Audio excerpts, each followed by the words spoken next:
오늘 함께 나눌 하나님의 말씀은 사무엘상 31장입니다. 사무엘상 31장입니다. 1절부터 6절까지 봉독하겠습니다. 블레셋 사람들이 이스라엘을 치매 이스라엘 사람들이 블레셋 사람들 앞에서 도망하여 길보아 산에서 엎드러져 죽으니라. 블레셋 사람들이 사울과 그의 아들들을 추격하여 사울의 아들 요나단과 아비나답과 말기수아를 죽이니라. 사울이 패전함에 활 쏘는 자가 따라잡으니 사울이 그 활 쏘는 자에게 중상을 입은지라. 그가 무기를 든 자에게 이르되 내 칼을 빼어 그것으로 나를 찌르라. 할례 받지 않은 자들이 와서 나를 찌르고 모욕할까 두려워하노라 하나 무기를 든 자가 심히 두려워하여 감히 행하지 아니하는지라. 이에 사울이 자기의 칼을 뽑아서 그 위에 엎드러짐에 무기를 든 자가 사울이 죽음을 보고 자기도 자기 칼 위에 엎드러져 그와 함께 죽으니라.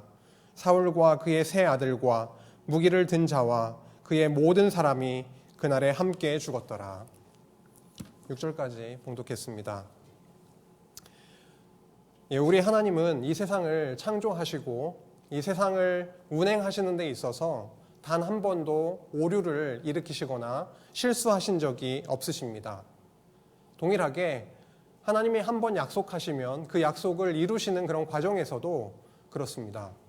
나라를 언약하시고 자손도 번창시켜 주셨고 약속하신 가나안 땅도 정복하게 해주셨으며 그리고 그 나라를 통치할 왕을 세워주시는 것 역시도 마찬가지입니다. 그러나 그 과정을 바라보는 언약 자손의 시각은 종종 그렇지 않은 경향이 있다는 것입니다. 이런 경우가 그럴 것입니다. 하나님, 어떻게 이런 일이 나에게 일어날 수가 있습니까? 제가 아무리 객관적으로 생각을 해봐도 이것은 아닌 것 같습니다. 제가 이 기도 제목으로 정말 여러 날 기도를 했습니다. 이제 이루어 주실 때가 되지 않았습니까? 하나님 입장을 바꿔놓고 생각을 해보세요. 도대체 저에게 왜 그러시는 겁니까? 이런 경우들이 우리의 삶의 현실에서 시시때때로 일어납니다. 성도님들, 다윗 왕국이 세워지는 그런 과정에서 다윗에게 그렇게 길고 긴 실현의 과정이 있었습니다. 그 실현의 과정이 잘 이해가 되십니까? 하나님은 다윗에게 아주 분명한 목적을 가지시고 그 실현을 겪게 하셨습니다. 어떠한 목적일까요? 하나님은 다윗이 너 고생 좀 해봐라 라고 하는 마음으로 그에게 고난을 주셨을까요? 아니죠. 저희가 익히 잘 알고 있듯이 하나님 배우기, 하나님을 알아가기라고 하는 그 아주 중요하고 유일한 목적을 위해서 그에게 실현의 과정을 허락하신 것입니다. 언약을 맺으신 하나님은요, 그 언약 자손들이 하나님과 점점 친밀하게 되는 것을 원하십니다. 그리고 하나님은 하나님 당신의 은혜로 그분의 은혜로 우리가 살아갈 수 있는 자임을 깊이 깨닫기를 원하십니다. 그래서 언약을 이루어 주시는 그런 과정에서 언약 자손에게 그런 시련을 주시는 것입니다. 그런데 말이죠. 인간이 바라는 하나님을 향해서 우리 인간이 바라는 그런 역사 섭리의 그런 방식, 형태가 있는데요. 그것은 바로 이런 형태입니다. 우리의 욕심, 우리의 탐욕이 채워지는, 우리가 생각했을 때 이 정도면 살만하지, 그런 어떤 만족스러운 그런 상태가 지속되기를 바라는 경우가 있습니다. 그리고 지금은 어려워서 좀 힘들지만 갈수록 시간의 흐름에 따라서 우상향하는, 점점점 삶의 조건이 나아지기를 바라는 경우가 있습니다. 지금은 너무 지질하게 힘들지만 어느 순간에는 하나님께서 회복시키셔서 그 회복된 상황이 계속 유지되어 나가기를 바라는 그런 지극히 우리 인간이 바라는 그런 삶의 형태가 있겠습니다. 이러한 형태, 이러한 바람은 하나님, 당신 없이도 내가 이 세상을 잘 살 수 있습니다 라고 하는 삶의 형태입니다. 하나님이 우리를 사랑하신다면 이러한 삶의 형태를 지속적으로 주시지는 않을 것입니다. 하나님이 원하시고 하나님이 우리의 인생을, 우리의 역사를 이끌어 가시는 삶의 형태는 다윗의 실현의 과정을 통해서 우리가 너무도 잘 확인하게 되었듯이 반드시 실현의 과정, 그리고 실현의 과정 속에 함께 하시며 보호하시고 그를 구원해 주시는 그러한 과정을 두신다라고 하는 것입니다. 이러한 과정이 반복되는 삶이 바로 우리의 삶이겠죠. 이러한 형태일 것입니다. 굴곡이 계속 있는 것이죠. 근데 우리가 자칫 잘못 생각하면 우리의 굴곡이 있지만 우리의 믿음은 항상 우상향하면서 성장한다. 그렇죠? 점진적 성화라고도 하는데 계속해서 우리는 믿음이 성장을 하고 하나님을 경외하고 하나님을 의지하고 살아가는 그 믿음이 성장을 할 것이다. 그런데 제가 이거를 곰곰이 생각해 보면서 그림을 그리게 되었는데요. 점점점 우리의 신앙과 믿음이 자라나는 것은, 그러한 경향이 있는 것은 지극히 맞을 것입니다. 하지만 어느 순간에 가면은요, 요 정도면 내가 섰지, 요 정도면 하나님 앞에서 괜찮은 정도지 라고 자고했을 때 그 어느 때보다도 더 밑바닥으로 추락하는 경우가 있다라고 하는 것입니다. 갓 신앙생활을 시작한 사람만 이렇게 될까요? 아닐 것입니다. 우리도 장로여도 권사님이셔도 목사여도 어느 순간 하나님이 붙들어 주시지 않으면 그 어느 때보다도 처절하게 하나님을 부인하거나 아니면 하나님을 의지하지 않고 나의 어떤 수단을 찾거나 하는 일이 벌어질 수밖에 없다라고 하는 것입니다. 그래서 이러한 삶의 굴곡을 통해서 하나님께서 우리를 성장시켜 나간다라고 하는 것이죠. 다윗의 삶도 역시 마찬가지였습니다. 이방을 의지하기도 하고, 그렇죠. 하나님을 잊고 도망 다니면서 살았던 그의 모습도 당연히 있었습니다.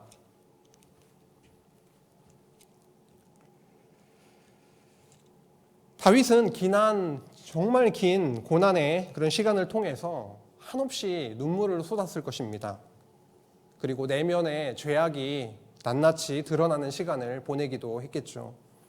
하나님의 보호 없이는 벼룩과 같이 별 볼 일 없는 존재임도 너무도 깨닫게 되는 그런 시간이었습니다. 다시 말해서 하나님의 은혜를 구하고 맛보고 하는 그런 귀한 시간이었을 것입니다. 많은 시편의 노래가 그것을 말해줍니다. 어느덧 다윗에게 있었던 그런 긴 시련의 시간이 막이 내려지고 있었습니다. 여호와께서 사무엘을 통해서 사울에게 이렇게 말씀하셨습니다.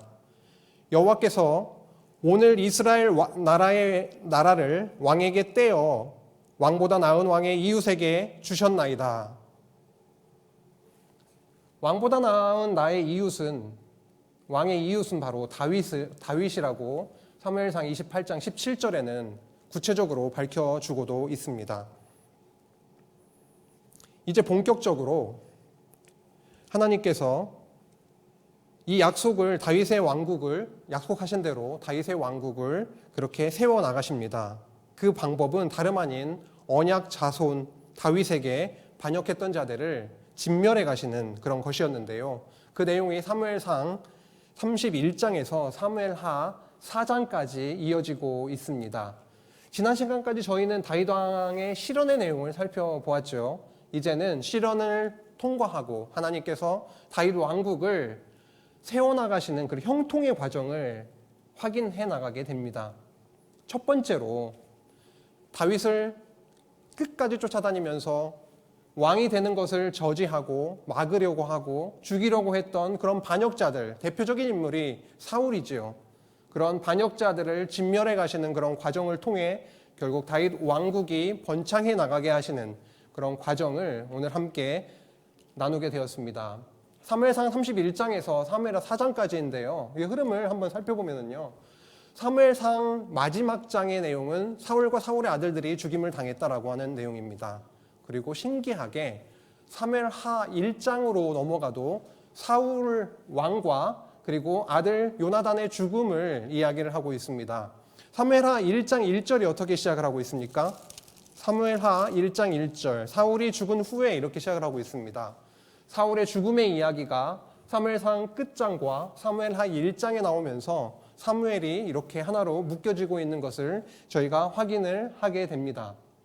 2장으로 넘어가면은요, 어떠한 일이 벌어지냐면 사울의 군대 장관인 군사령관인 아브넬의 신복들이 죽임을 당하는 내용이 나오고 있습니다. 3장으로 넘어가면은요, 사울의 군대 장관인 아브넬이 죽임을 당하는 내용이 나오고요. 또 어떤 내용이 나오냐면 사울의 아들 이스보셋이 있었는데 이스보셋까지도 죽임을 당하는 내용으로 흘러가고 있습니다. 공통점이 너무도 확실하게 나오고 있습니다. 다윗에게 핍박을 가했던, 언약을 여호와 하나님께서 언약하신 그 나라가 세워지는 그런 과정을 저지하려고 했던 악의 세력들을 여호와께서 처단하시고 진멸해 가시는 내용을 저희들이 확인하게 됩니다. 다윗은 3장 1절에 이렇게 나오고 있습니다. 다윗은 점점 강해져 가고, 다윗은 점점 강하여 가고, 사울의 집은 점점 약하여 가니라 라고 사무엘하 3장 1절에 밝혀주고 있습니다.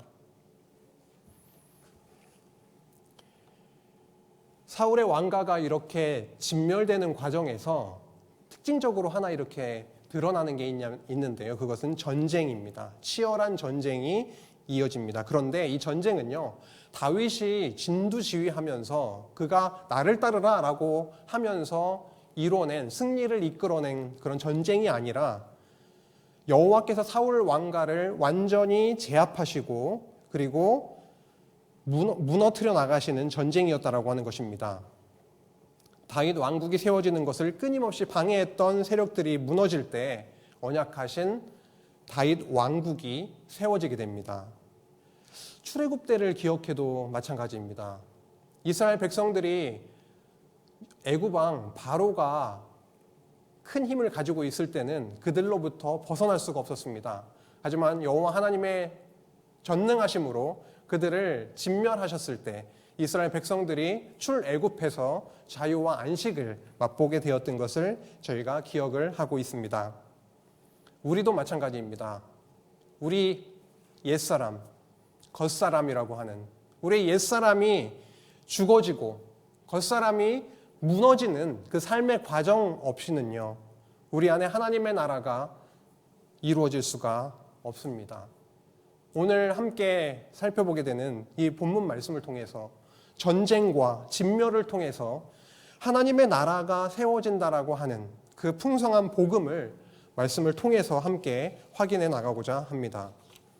31장은 아까도 먼저 그 흐름을 통해서 봤듯이 사울의 죽음에 대한 부분이 2장 7절까지 흘러가고 있는데요. 31장 부분에서는 사무엘상 31장에는 먼저 사울과 세 아들이 죽임당하는 내용이 나오고 있습니다. 31장 1절, 2절, 6절을 한번 보려고 합니다. 블레셋 사람들이 이스라엘을 침해 이스라엘 사람들이 블레셋 사람들 앞에서 도망하여 길보아 산에서 엎드러져 죽으니라. 2절, 블레셋 사람들이 사울과 그의 아들들을 추격하여 사울의 아들 요나단과 아비나답과 말기수아를 죽이니라. 분명하게 밝혀주고 있습니다. 이 역사 기록의 목적은요, 사울과 사울의 아들들이 죽었다라고 하는 것을 밝혀주고 있고, 6절로 가면은 한 번 더 쐐기를 받고 있습니다. 사울과 그의 세 아들과 무기를 든 자와 그의 모든 사람이 다 그날에 함께 죽었더라라고 하면서 사울 왕과 그의 아들이 죽임을 당했다라고 하는 것을 밝혀주고 있는데요. 이것은 앞서서 사무엘이 예언을 했던 것입니다. 28장 16, 17절, 19절에 한번 가보면 특히 19절은요. 사무엘상 28장 19절에는 이런 말씀이 있죠. 여호와께서 이스라엘을 너와 함께 블레셋 사람들의 손에 넘기시리니 내일 너와 내 아들들이 나와 함께 있으리라. 사울이 블레셋과의 전쟁을 앞두고 굉장히 긴장을 하고 급하게 누구를 찾아갔습니까? 신접한 여인을 찾아가서 사무엘을 불러 올려달라. 사무엘이 나타났습니다. 사무엘이 그때 한 얘기입니다. 너가 내일 나와 함께 있을 것이다. 너와 너희 아들들이 내일 죽임을 당할 것이다. 라고 하는 것이죠. 그렇게 사무엘을 통해 예언한 말씀대로 사울과 사울의 아들들이 죽임을 당했습니다. 조금 더 뒤로 가서 11절부터 보면은 길랏 야베스 사람들의 이야기가 나오고 있습니다. 길랏 야베스 주민들이 벳산 성벽에 매달아 놓은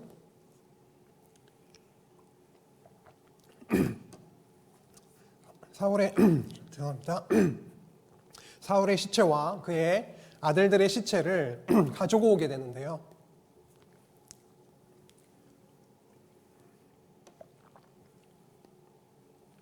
가지고 와서 장사를 지내게 됩니다. 7일 동안 금식을 하고 장사를 지내게 되었습니다. 길랏 야베스 거민들은요, 암몬 왕 나하스가 쳐들어왔을 때 사울에게 도움을 청했었습니다. 그때 사울이 길랏 야베스 사람들을 도와줬었죠. 그래서 이러한 사울의 상황 속에 길랏 야베스 주민들이 가서 시체를 가져다가 장사를 지내는 내용이 나오고 있습니다. 이 내용도 사울 왕과 그의 아들들이 죽임을 당한 내용을 더욱더 확실하게 역사적 근거로 이렇게 알려주고 있음을 봅니다. 사무엘하 1장으로 넘어가겠습니다. 사울과 요나단의 죽임은 당한 내용인데요. 사무엘하 1장 1절은 사울이 죽은 후에로 시작을 하고 있습니다. 이렇게 사무엘 상과 하가 연결이 되고 있고, 한 사람이 막 달려와서 사울의 진영에서 왔다고 하면서 사울 왕의 죽임 당한 그 내용을 전달을 하고 있는데요. 사무엘하 1장 3절 보실까요? 다윗이 그에게 묻되 너는 어디서 왔느냐 하니 대답하되 이스라엘 진영에서 도망하여 왔나이다 하니라. 다윗이 그에게 이르되 일이 어떻게 되었느냐 너는 내게 말하라. 그가 대답하되 군사가 전쟁 중에 도망하기도 하였고 무리 가운데 엎드러져 죽은 자도 많았고 사울과 그의 아들 요나단도 죽었나이다 하는지라. 사울과 요나단의 죽임 당한 소식을 전달을 하고 있습니다.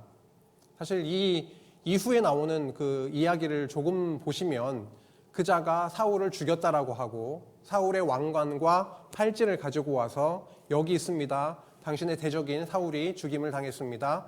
사실은 제가 목숨이 완전히 다 끊어지지 않은 상태여서 부탁을 하기에 제가 죽였습니다. 라고 하면서 기회를 엿보고 다윗으로부터 무언가 얻으려고 하는 그런 목적을 가지고 왔던 자로 저희가 볼 수가 있겠는데요.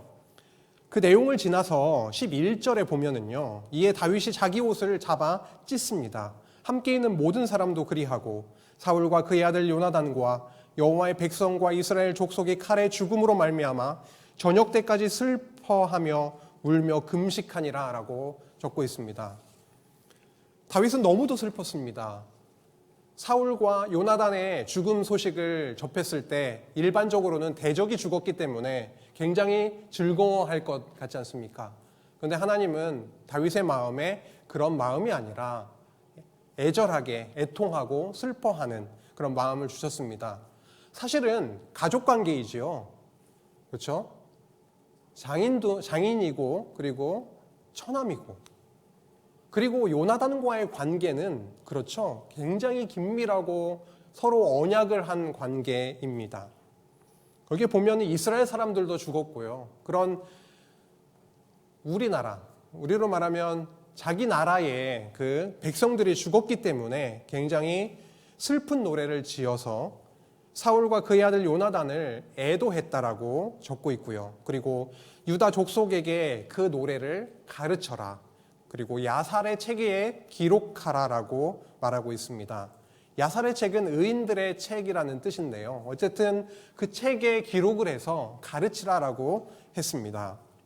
오라 두 용사가 엎어졌도다라고 하는 그 애절한 부르짖음을 3번이나 반복을 하면서 부르고 있죠. 19절에도 나오고 있습니다. 이스라엘아 내 영광이 산 위에서 죽임을 당하였도다. 오호라 두 용사가 엎드러졌도다 라고 말하고 있죠. 25절에도 나오고 있습니다. 오라 두 용사가 전쟁 중에 엎드러졌도다. 요나단이 내 산 위에서 죽임을 당하였도다. 27절 오라 두 용사가 엎드러졌으며 싸우는 무기가 망하였도다 라고 하면서 애절하게 애도하고 슬퍼하는 모습을 눈에 선하게 우리가 볼 수가 있습니다. 다윗은 요나단과 사울에 대한 마음이 이러하기도 했네요. 23절, 24절을 한번 보실까요? 사울과 요나단이 생전에 사랑스럽고 아름다운 자이러니 죽을 때에도 서로 떠나지 아니하였도다. 그들은 독수리보다 빠르고 사자보다 강하였도다. 이스라엘의 딸들아 사울을 슬퍼하여 울지어다. 그가 붉은 옷으로 너희에게 화려하게 입혔고 금 놀이개를 너희 옷에 채웠도다 하면서 오라 두 용사가 엎어졌도다 라고 하는 그런 애절한 슬픈 노래를 그렇게 부르고 있음을 확인하게 됩니다. 이렇게 사무엘하의 시작은 다윗의 대적 사울의 죽음으로 이렇게 시작되었고요. 앞으로 다윗이 어떻게 될 것인지에 대해서 기대감을 갖게 합니다. 평탄한 길이 이어질 것인가? 그런 질문도 갖게 되죠. 2장으로 넘어가겠습니다. 2장으로 넘어가면은요. 2장 1절이요. 그 후에 다윗이 여호와께 여쭈어 이르되 내가 유다 한 성읍으로 올라가리이까? 여호와께서 이르시되 올라가라. 다윗이 이르되 어디로 가리이까? 이르되 헤브론으로 갈지니라. 유다 사람들이 와서 거기서 다윗에게 기름을 부어 4절입니다. 다윗에게 기름을 부어 유다 족속의 왕으로 삼았더라. 헤브론, 저 남쪽에 있는 지역입니다. 지역에 있는 도시입니다. 헤브론은요, 유다 성읍들 중에서 굉장히 중요한 도시 중에 하나였지요. 잘 알고 계시듯이 동편의 세 곳, 서편의 세 곳에 그 도피성을 주셨는데 도피성 중에서도 굉장히 컸던 그 성읍 중에 하나였죠. 도피성이기도 하고 갈렙이 정복해서 받은 그런 도시 땅이기도 하고요. 그리고 제사장들에게 주어진 그런 도시입니다. 헤브론은 굉장히 역사와 전통이 있는 그런 도시였고 유다 백성들이 함께 결집해서 다윗을 왕으로 세우고 앞으로 이스라엘을 다스려 나갈 왕으로 이렇게 세우는 그런 도시로서 안성맞춤이었습니다.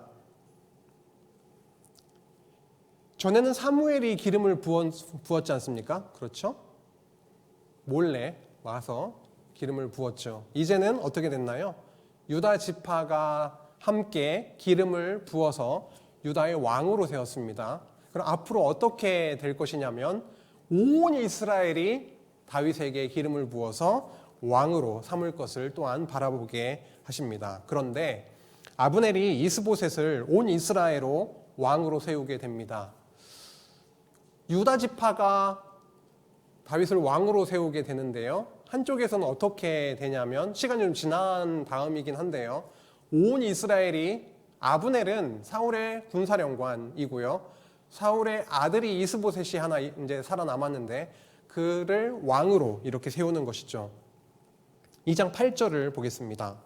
사울의 군사령관 넬의 아들 아브넬이 이미 사울의 아들 이스보셋을 데리고 마하나임으로 건너가 길랏과 아술과 이스라엘과 에브라임과 베냐민과 온 이스라엘의 왕으로 삼았더라.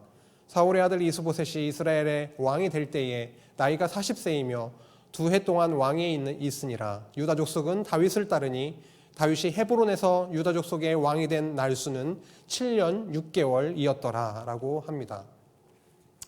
헤브론에서 유다의 왕이 되었습니다. 다윗은요.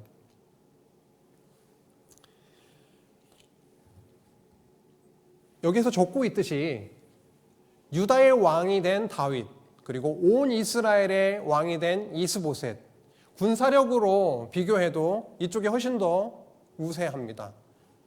사울의 진영이 훨씬 더 우세했습니다.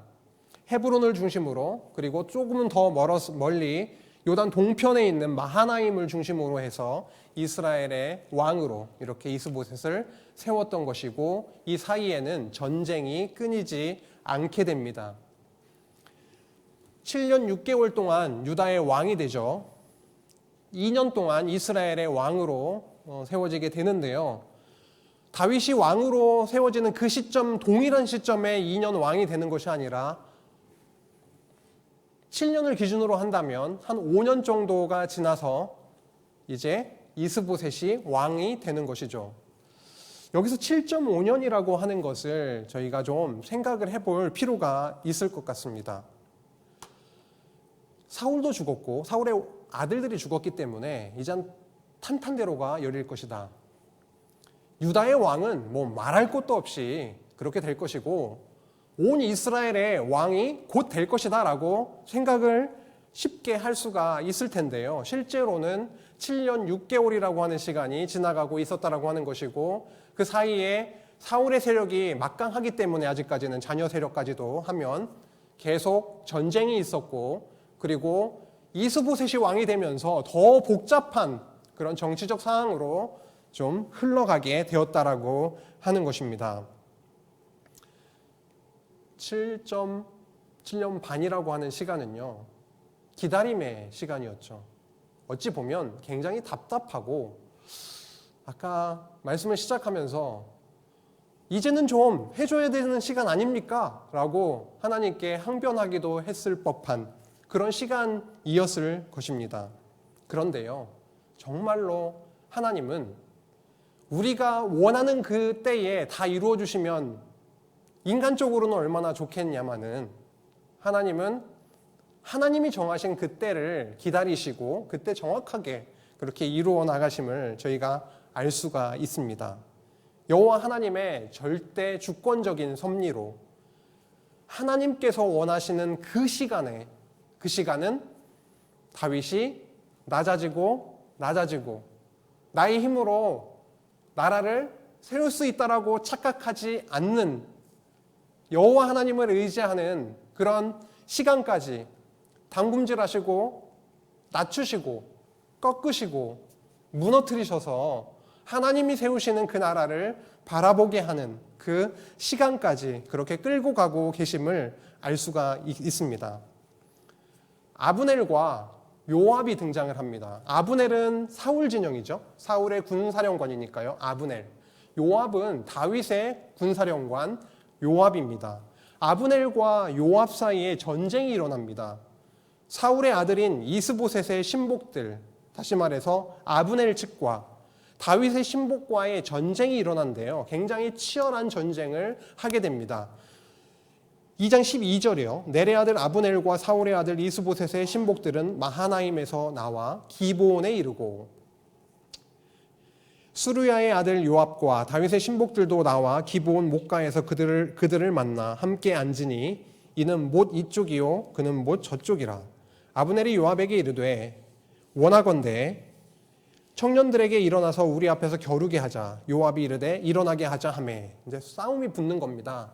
사실 12명씩 뽀뽀만 나와서 서로 머리를 붙들고 칼로 찌르는 거기 때문에 상당히 소모적인 어떻게 보면은 별 의미가 없는 것처럼 보이는 그런 대결이었는데 여튼 그러한 일들이 있고 치열한 전쟁으로 그렇게 번지게 되는데요. 17절로 가보면 그날의 싸움이 심히 맹렬하더니 아브넬과 이스라엘 사람들이 다윗의 신복들 앞에서 패하니라.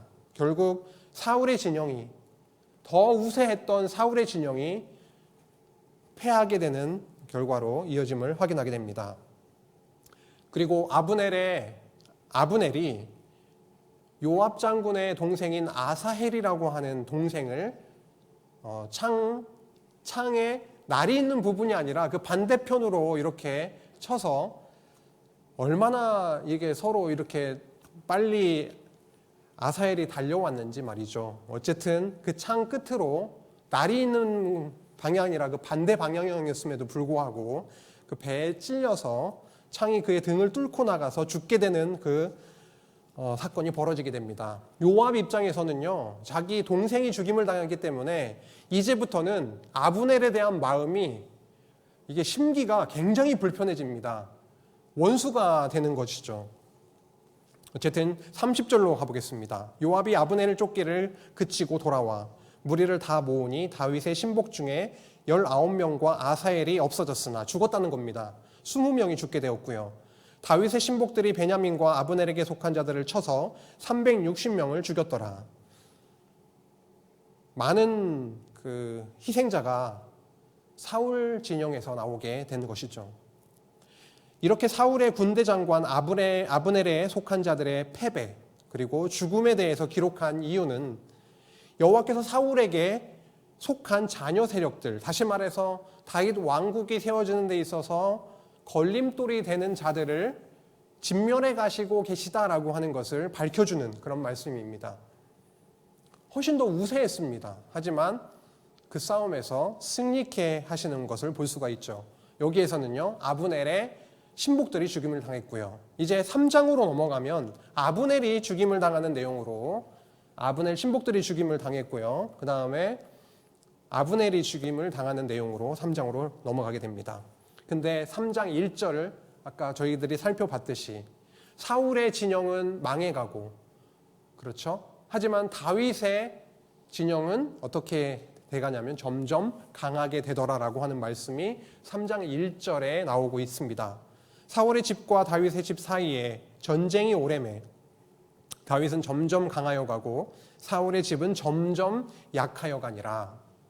여호와께서 함께 하시니까 내가 왕으로 세울 그 진영은 점점점 강성하게 하고, 숫자가 많았다고요? 아니요. 사울의 진영이 훨씬 더 아직까지는 자녀 세력이 강하죠. 죽은 자를 보십시오. 그러함에도 불구하고 사울의 집은 점점점 그렇게 약하여 가고 다윗의 집은 더욱더 강하여 갔다라고 밝혀주고 있습니다. 그리고 3장 2절부터 5절까지는요, 특별한 그 리스트가 등장을 하고 있는데요. 이것은 다윗 왕이 헤브론에서 낳은 아들들의 이름을 6 아들들의 이름을 적고 있습니다. 다 읽지는 않겠습니다.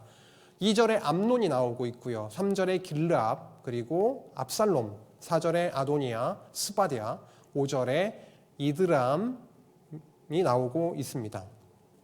끝부분에 다윗이 헤브론에 낳은 자들이더라. 여기에 다윗의 아들들의 이름을 떡하니 적고 있는 이유는 뭘까요? 3장 1절에서 말씀하신 것을 뒷받침하는 내용입니다. 이렇게 다윗이 강성해져 가고 있다라고 하는 것을 밝혀주는 내용이죠.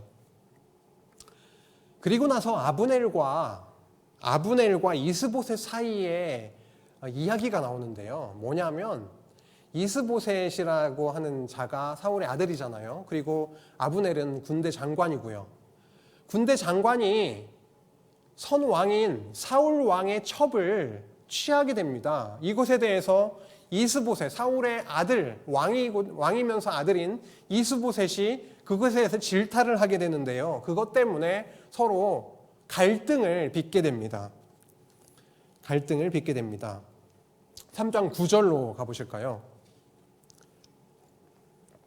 여호와께서 다윗에게 맹세하신 대로 내가 이루게 하지 아니하면, 여기 내는요, 아브넬입니다. 아브넬이 이스보셋에게 굉장히 강한 어조로 이야기를 하고 있습니다.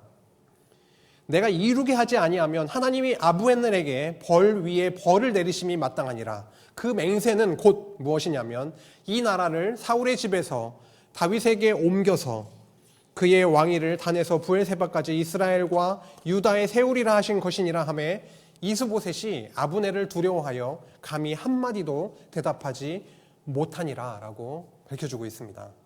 워낙에 아브넬이 군사령관으로서 군사력을 장악하고 있기 때문에 이스보셋이 아무 말도 못하고 있는 그런 내용을 보게 됩니다.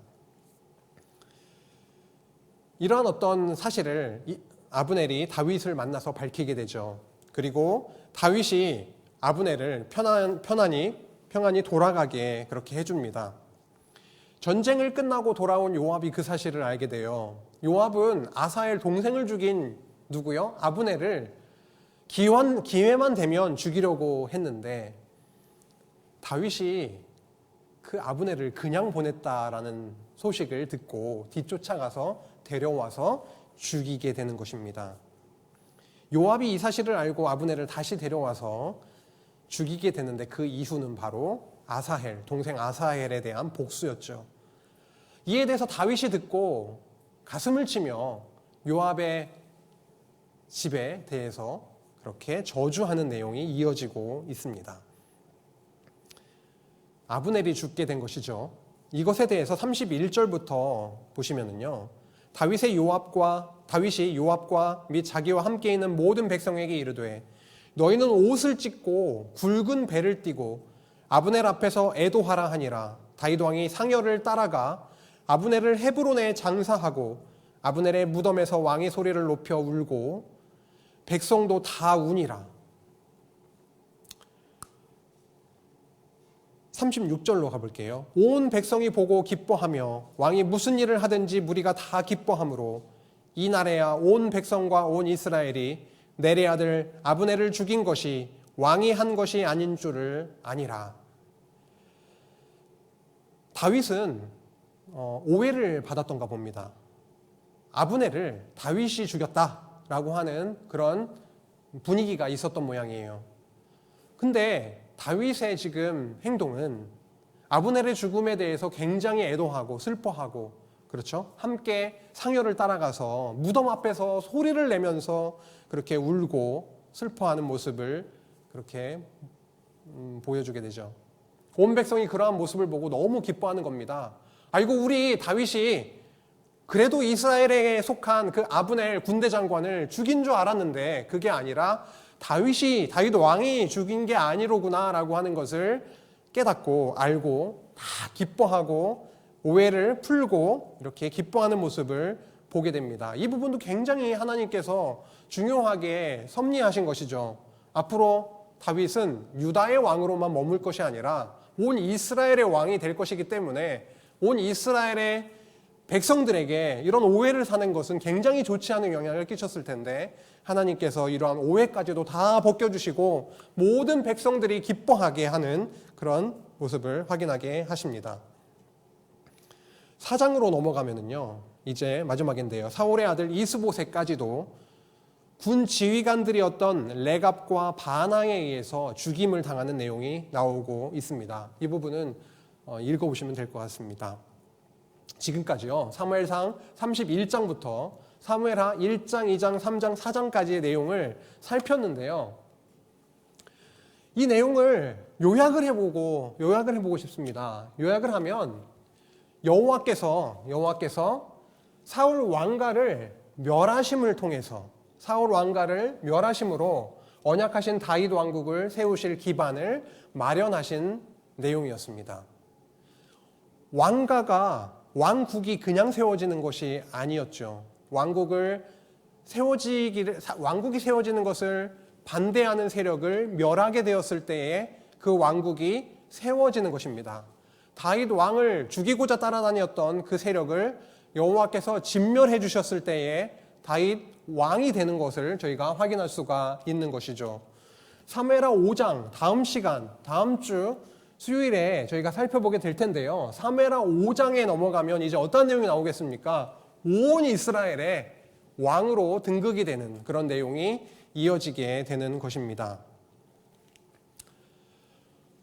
오늘 살펴본 내용과 또 연결할 부분이 있습니다. 오늘 다윗의 진영과 아브넬의 진영, 결국 사울의 진영이 전쟁의 그런 내용들이 계속 나왔었고요. 그 과정에서 다윗이 부각이 된 것이 아니라 여호와 하나님께서 어떻게 했습니까? 사울 왕가를 멸해 가시고 정리해 가시는 그 내용을 저희가 확인하게 되었습니다. 여호와, 만군의 여호와, 군대의 주, 만군의 여호와께서 그의 군대인 이스라엘과 함께 하시는 그런 역사가 구약에 계속 있어졌던 것이고요. 만군의 주 예수 그리스도, 우리의 왕이시며 우리의 군대 대장 되시는 예수 그리스도, 그리고 우리는 주의 군대, 그의 군대인 성도이기 때문에 전쟁의 그런 관점에서도 읽히게 됩니다. 출애굽 때를 기억해 보실까요? 이스라엘과 애굽 바로 왕과의 그런 사이에서 여호와께서 군대 대장 되셔서 만군의 여호와께서 승리케 하셨던 것을 기억합니다.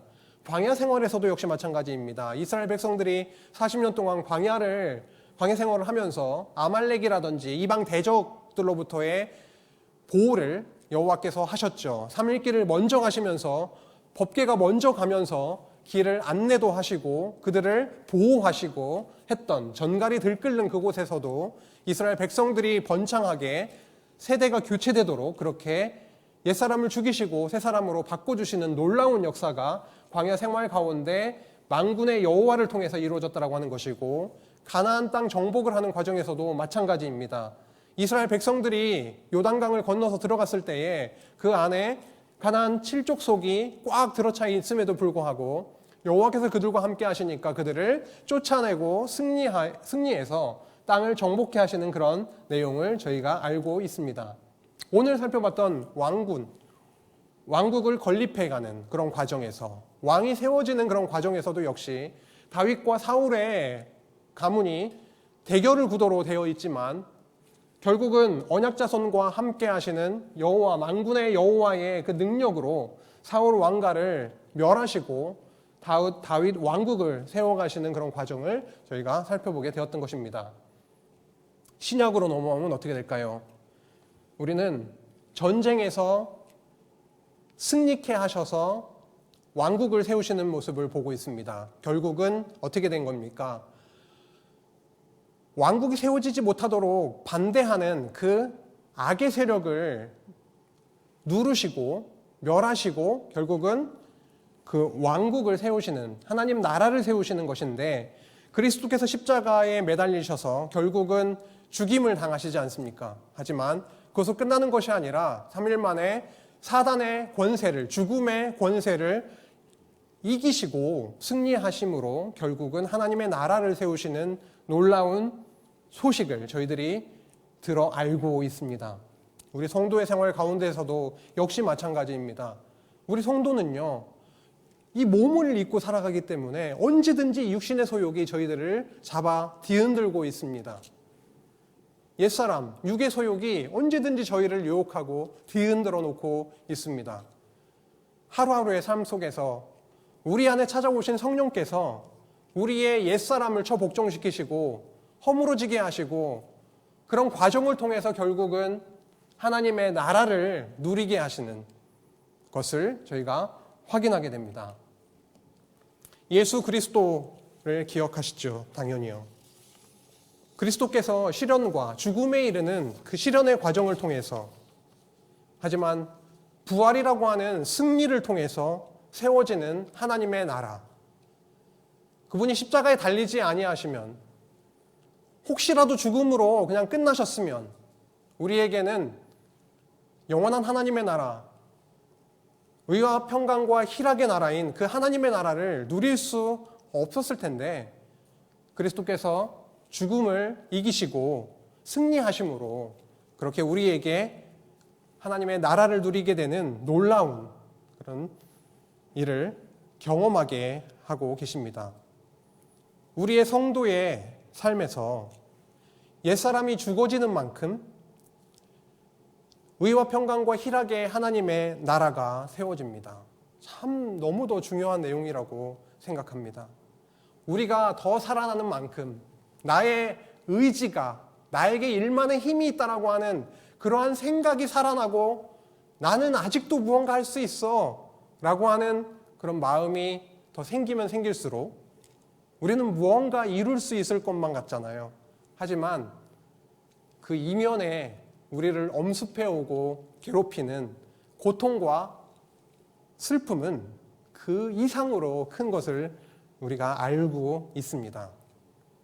우리의 옛사람이 죽어질수록, 우리의 탐욕이 허물어질수록, 우리의 왕이신 예수 그리스도, 만군의 주이신 그리스도만이 우리를 이끄시고 우리로 영원한 하나님의 나라를 누리게 하신다라고 하는 것을 깨달으면 깨달을수록 우리의 짐은 내려지고 우리의 고통은 어디로 가는지 모르게 사라지고 하나님의 나라를 통해 누리게 되는 그 평강을 맛보게 된다라는 놀라운 사실을 저희는 이 말씀을 통해서 확인해 나가게 됩니다. 예수님은 만왕의 왕이십니다. 만군의 주이신 그 그리스도, 그분께서 승리하셨기 때문에 주의 군사된 우리 성도가 그 승리의 기쁨을, 그 안식을 누리게 됩니다. 우리의 힘으로는요, 백전백패입니다. 그러나 하나님께서는 우리에게 승리를 안겨주시기 위해서 성령께서 우리와 함께 해 주시기도 하고 전신갑주를 우리의 온 몸 전체를 갑주로 뒤집어 싸서 우리를 전신갑주를 입혀주셔서 승리로 이끄신다라고 하는 그 놀라운 말씀을 함께 읽고 오늘 마치려고 합니다. 좀 유아틱한 그 그림이긴 하지만 느낌은 이렇게 된다라고 하는 것이죠. 전신을 갑주로 싸서 우리로 승리로 이끄시는 에베소서 6장 10절로 이어지는 말씀입니다. 끝으로 너희가 주 안에서와 그 힘의 능력으로 강건하여지고 마귀의 관계를 능히 대적하기 위하여 하나님의 전신갑주를 입으라. 어떻게 우리가 마귀의 관계를 이겨낼 수가 있겠습니까? 우리의 힘으로.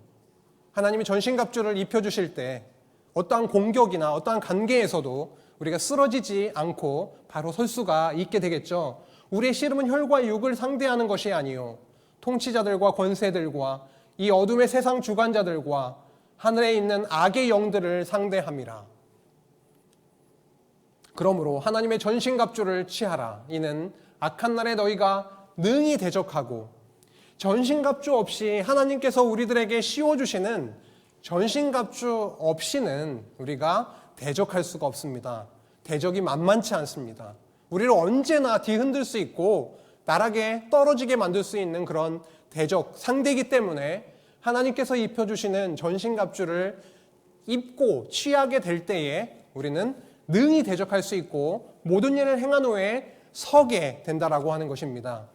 우리는 전신갑주 없이는 쓰러질 수밖에 없는 그런 나약한 자들이지만 하나님께서 입혀주시는 전신갑주를 입게 되면, 취하게 되면 하나님의 군사로 바로 서게 승리로 이끌림을 받게 되는 것이죠. 그러면 하나님의 전신갑주는 무엇이냐면 서서 진리로 너희의 허리띠를 띠라는 것입니다. 진리가 나오고 있습니다. 그리스도의 의로 호심경을 붙이라는 것입니다. 우리의 가슴, 심장을 보호하는 가슴에 붙이고 평안의 복음이 준비한 것으로 신을 신고 평안, 진리, 그리스도의 의, 그 다음 믿음의 방패를 가지고 이로써 능히 악한 자의 모든 불화살을 소멸하고 구원의 투구와 성령의 검, 곧 하나님의 말씀을 가지라. 모든 것은 다 방어 무기인데요. 공격 무기가 하나 있다라고 하는 거 자주 많은 분들도 그렇게 말씀을 하시죠. 성령의 검, 성령께서 쥐어주시는 그 검, 하나님의 말씀을 가지라라고 또 말씀을 하시면서 이러한 하나님께서 입혀주시는 전신 갑주를 통해서 군사된 우리가 아까 어떻게 되죠? 쓰러지는 것이 아니라 서게 된다라고 하는 것입니다. 모든 기도와 간구를 하되 항상 성령 안에서 기도하고 이를 위하여 깨어 구하기를 항상 힘쓰며 여러 성도를 위하여 구하라. 아멘. 성령 안에서 우리가 전신갑주를 입으라, 취하라 라고 하니까 어떻게 하면 내가 잘 취해서 입고 이길 수 있을까? 바로 설 수 있을까? 능히 우리가 승리를 거머쥘 수 있을까? 라고 생각할 수 있을지 모르지만 성령 안에서 처음 시작 부분도 어떻게 됐었죠? 주 안에서 그의 힘의 능력으로 강건하여진다라고 하는 것입니다. 오늘 사무엘상 31장에서 사무엘하 4장까지의 말씀을 통해서 여호와께서 그 악한 세력들을 진멸해 주실 때에 그 나라가 세워졌던 것처럼 우리 하나님의 군사된 우리를 우리 안에 옛사람을 처복종시키시고 그리고 하나님의 전신갑주를 저희들에게 전신에 쌓아주셔서 투쟁할 수 있게, 바로 설 수 있게, 승리할 수 있도록 이끄심으로 하나님의 나라를, 의와 평강과 희락의 나라, 그 하나님의 나라를 우리의 삶 가운데 이상적인 그런 수준이 아니라 실제로 우리 안에 누리게 하시는 하나님의 그 크신 은혜를 또한 확인하게 되었습니다. 하나님, 기도 많이 했는데 왜 지금 안 들어주십니까? 라고 하는 투정을 저도 부리고 있는 것 같습니다.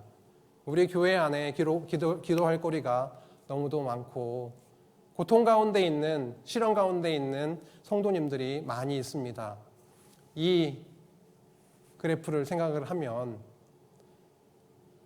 잘 사는, 뭔가 모범이 되고 문제없는 삶을 보여주기 위한 것이 우리의 삶의 목표가 아니라 나락으로 떨어져도 그러함에도 불구하고 역시 하나님의 자녀임에는 너무도 분명하고 나의 부족함과 제약을, 악함을, 죄인임을 고백하고 그 은혜를 누리며 사는 것이, 하나님의 나라를 누리며 사는 것이, 하나님의 어떠한 분이신지를 깨달으면서 나누고 누리며 사는 것이 우리 성도의 삶의 목표임을, 목적임을 다시 한번 기억하고 남은 주일까지 또 승리하는 삶 되시길 바랍니다. 기도하시겠습니다. 하나님 아버지, 감사합니다. 너무도 나약하고 쓰러질 수밖에 없는 저희들이지만 하나님의 전신갑주를 저희들에게 입혀주셔서 성령의 능력으로, 말씀의 능력으로 우리의 군대 대장 되신 그리스도의 동행하심과 능력으로 하루하루를 승리하며 살아갈 수 있는 하나님의 자녀로 삼아주셔서 너무도 감사드립니다. 기도할 거리가 너무도 많고 우리의 원함이 많이 있습니다. 하나님이 정하신 그 뜻대로, 하나님이 계획하신 그 적당하고 너무도 정확한 그 시점에 하나님의 뜻이 우리 안에, 우리 교회 안에 이루어지게 하여 주시옵소서. 예수님의 이름으로 기도했습니다. 아멘.